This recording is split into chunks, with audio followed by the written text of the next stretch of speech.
Hello students, मैं हूँ Mrinalini Dhopeshwar and I am going to teach you magnetic effect of a current, magnetic strength of a current due to straight current carrying conductor. So today we will find out the magnetic field intensity due to this current carrying conductor. ठीक, तो ये जो magnetic field intensity यानी कि magnetic strength अपन को P point पे निकालनी है, वो हम एक स्ट्रेट कंडक्टर ले रहे हैं एक्स वाई, ठीक है, जिसके कारण यहाँ पर ये पॉइंट ऑब्जर्वेशन पॉइंट है और हम यहाँ पे इंटेंसिटी लेते हैं डी बी। ये जो पॉइंट पी है ये कहीं भी हो सकता है, यहाँ ऊपर भी हो सकता है, नीचे भी हो सकता है। तो इस पॉइंट पी के जो स्पेसिफिकेशंस है, जो एड्रेस है ये पी पॉइंट का फ्रॉम एक्स, तो हम यहाँ पे वेरिएबल क्वांटिटीज़ ले रहे हैं phi 1 एंड phi 2, ओके। और इसका इस perpendicular distance from the wire है a, okay, this distance is a, okay. ये जो है ये फिक्स क्वांटिटीज़ है। अब हम अकॉर्डिंग टू बायो-सेवर्ट्स लॉ चलेंगे, और बायो-सेवर्ट्स लॉ जब जाते हैं तो हमको मालूम है कि magnetic field intensity due to हमको करंट एलिमेंट लेनी पड़ती है। तो करंट एलिमेंट लेने के लिए हम यहाँ पे एक छोटा सा लाइन एलिमेंट लेंगे, दैट इज़ डी एल यानी एक छोटा सा वायर का टुकड़ा है। इस वायर के टुकड़ा जो कि आर डिस्टेंस पे है, किससे, पॉइंट ऑब्जर्वेशन पॉइंट पी से, और एंगल थीटा बना रहा है इसके वायर के साथ। तो इसके स्पेसिफिकेशन है फ्रॉम डी एल से थीटा एंड आर। जैसा अपन ने लास्ट वीडियो में पढ़ा था कि according to Biot Savart's law D B is equals to mu naught by 4 pi I D L sine theta upon R square, okay. अब हमको निकालना है इस पूरे वायर के कारण strength of magnetic field at point P. तो उसके लिए हमको थोड़ी सी ज्योमेट्री यूज़ करनी पड़ेगी यहाँ पे। तो ज्योमेट्री के लिए यहाँ पर हम देखते हैं, देखिए ये पॉइंट P है, ये P dash P and this is point O। सो सबसे पहले हम आते हैं in triangle P dash P O में। सो P dash P in triangle P dash P O, okay. P dash P O में हम देखेंगे these 3 angles of triangle. So we can write 90 is equals to theta plus phi. So you can take theta is equals to 90 minus phi.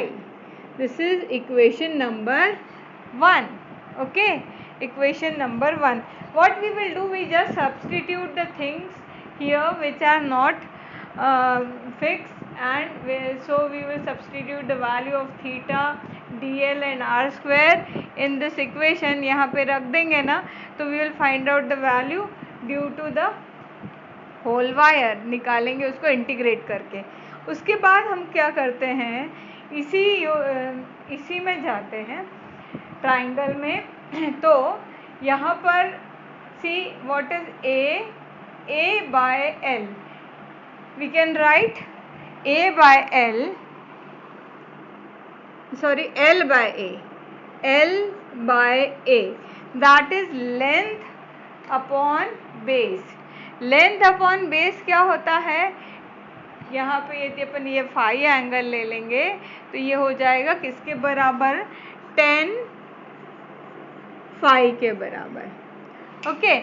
अब यदि अपन इसको differentiate करते हैं with respect to phi, तो ये आ जाएगा D L by D phi is equals to A D 10 phi by d phi. So differentiation of 10 phi, it is equals to sec square phi. So we can write dl is equals to a sec square phi d phi. This is equation number 2. Okay. Now third thing is, हमने ये भी रख दिया, इसका भी मिल गया. Now we want to find out the value of r. See again in this triangle p dash p and o, we can write r is equals to, see, r upon a क्या हो जाएगा, hypotenuse upon base, that is equals to sec theta. So r square is equals to क्या हो जाएगा, r square is equals to हो जाएगा a square sec square phi. This is equation number 3. Now we will substitute all these value in this equation. We will get what, dB का value हमको क्या मिल जाएगा, mu naught by 4 pi I को as it is.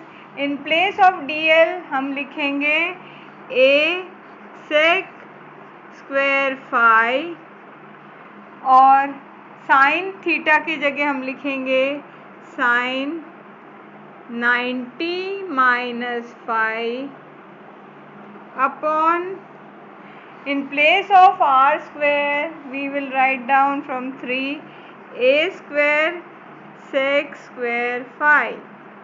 Okay, तो cancel क्या हो जा रहा है, ये पूरा सेक स्क्वायर इससे हुआ, ये a से a स्क्वायर हो गया. Now we know that sine 90 minus five is equals to क्या होता है, कॉस फाइव. तो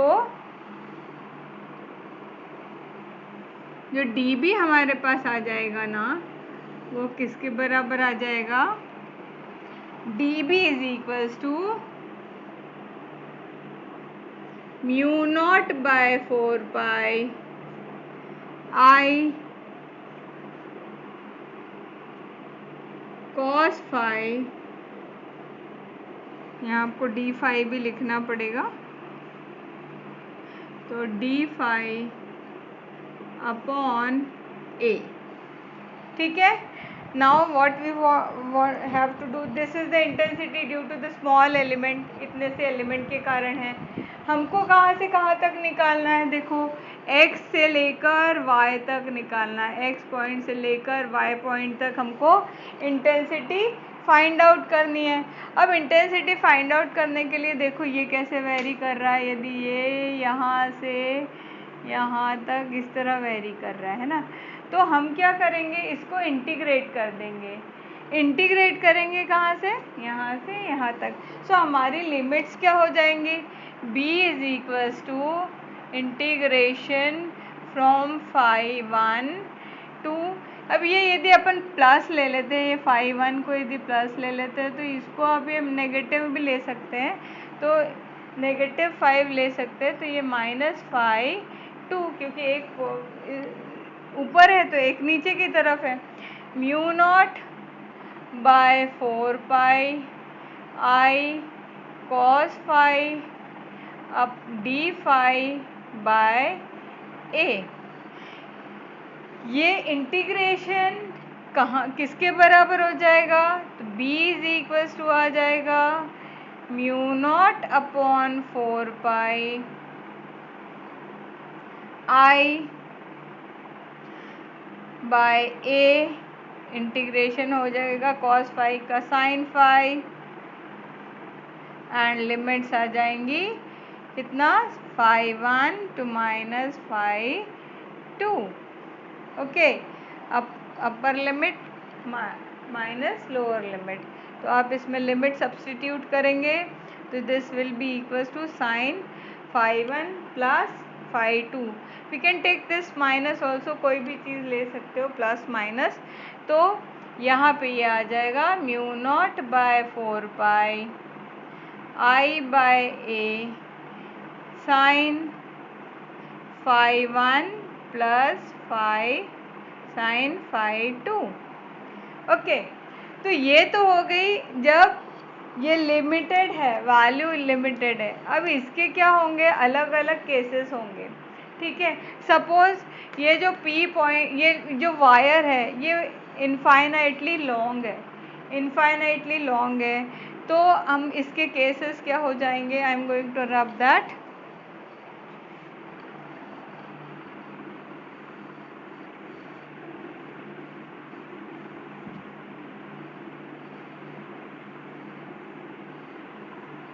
तो ये यदि खूब ही लंबा वायर हो जाएगा तो ये एंगल देखो ये बहुत लंबा हो जाएगा, तो इस तरह से ये 590 प्लस यहाँ पे हो जाएगा, और यहाँ पे भी 90 हो जाएगा। तो लॉन्ग वायर के साथ हम क्या रखेंगे, B is equals to mu naught by 4 pi I upon A sine pi by 2 plus sine pi by 2. This is case 1 when the wire is infinitely long. तो sin pi by 2 की value होती है 1, तो ये हमारा answer क्या आ जाएगा, B is equal to mu naught by 4 pi I by A into 2। Okay, तो ये आंसर 2I बाय A कब होगा, जब wire this wire will be infinitely long। Case 2 की डिस्कशन अपन करेंगे। केस 2, यदि ये जो पॉइंट है ये किसी एक जगह पे यहाँ पे है, ठीक है, ये यहाँ पे है, तो एक एंगल तो हमारा 90 हो जाएगा और दूसरा एंगल क्या हो जाएगा, 0। So we can write what, this angle will be 90 and another angle will be 0। तो इसके लिए हमको क्या लिखना पड़ेगा, केस 2,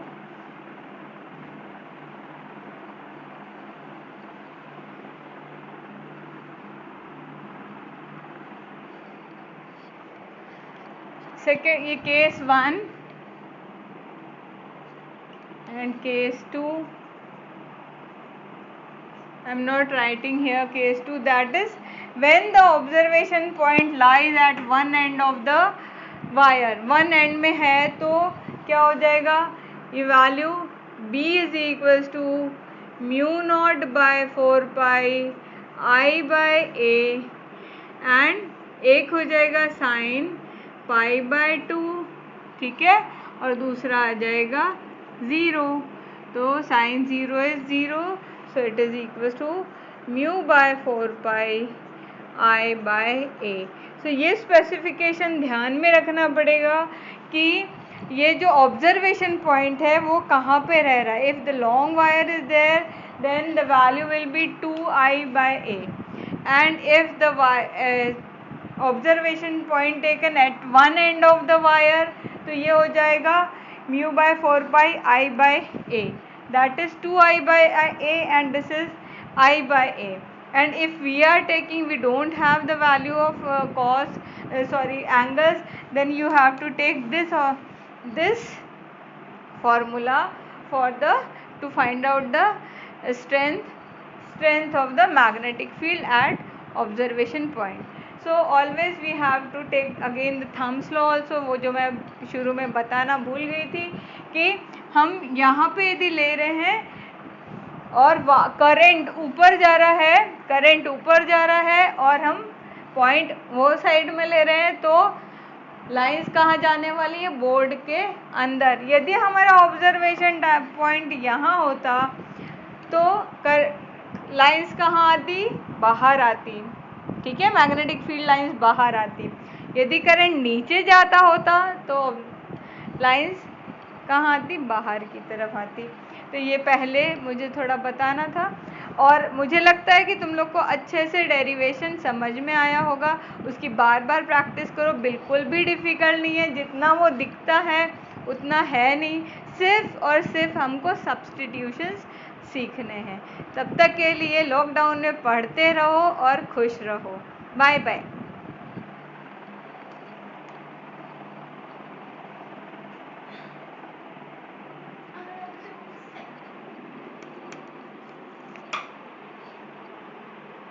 हम देख लें।